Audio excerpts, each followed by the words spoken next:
this child trafficking thing is real. Is real. It's real. It has always existed. Did you know that Houston is actually one of the hubs for child trafficking in the U.S.?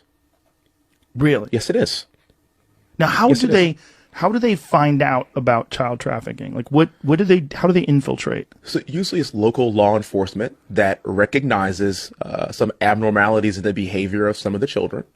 Usually it's certain areas, certain shops, certain businesses that are kind of harboring these people. A lot of them just get stopped because, I mean, it's kind of really odd if you're in a van or an 18-wheeler and then there's like 20 kids in it. It's weird. And we, as a culture, have got to work with local law enforcement to start to curb this thing, because that's where the rubber meets the road. I don't know if you saw the story. I don't know if you could pull it up, sir, but if you saw the story about the flight attendant that helped out. Yes, the girl. That recognized the abnormality of a girl on a flight by herself and saved her life. Yes. And they had the authorities on the ground when the plane landed. Yeah. Waiting. Yeah. We have got to see more of that. And so this is how we talk about in the Army. You got to police your own troops. We got to police our own. If we are just acutely aware of the abnormalities and the behavior of young children who clearly are under duress, we cannot turn a blind eye to it. Why is this not a bigger story in mainstream news? This is one of the things that concerns me. I don't understand why you're not seeing this on CNN. This is every day. Yeah. Why aren't we seeing this every day on CNN? Right. That story right there should be leading on everything. Primetime news. Everything. That should be leading. 72 missing children rescued. Yes. So how are they it can't be just that they're randomly discovering what these kids in a truck, or they see a kid on a plane acting weird and that's how they catch everybody. Like, right. How are they infiltrating? Like, how, because there's also a bunch of guys that are former spec ops guys that are working to fight child trafficking. How are they doing this? So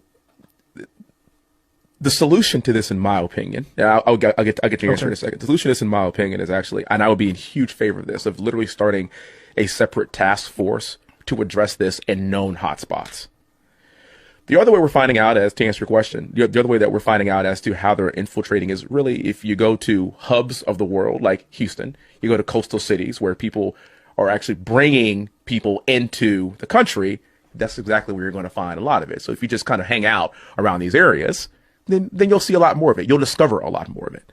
And so Houston has become kind of one of those hubs because of its geographic location. It's actually near a port city, and obviously people are coming through port cities at a higher rate. Cargo's coming through at a higher rate. And so we're actually able to track that at a better rate if you just kind of hang around the hoop. You'll find it.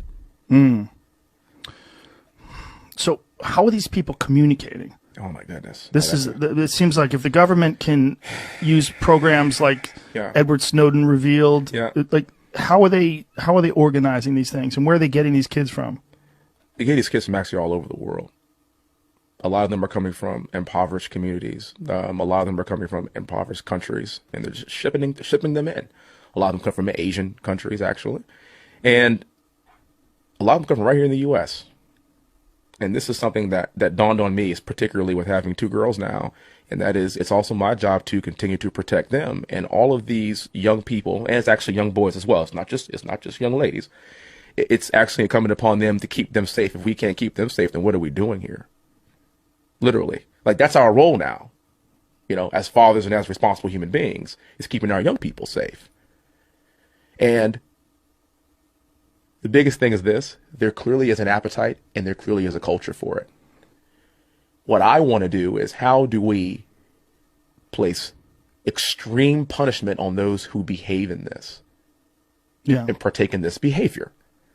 I tell you what, it could be happening right next door to you, to somebody that seems to be a normal human being.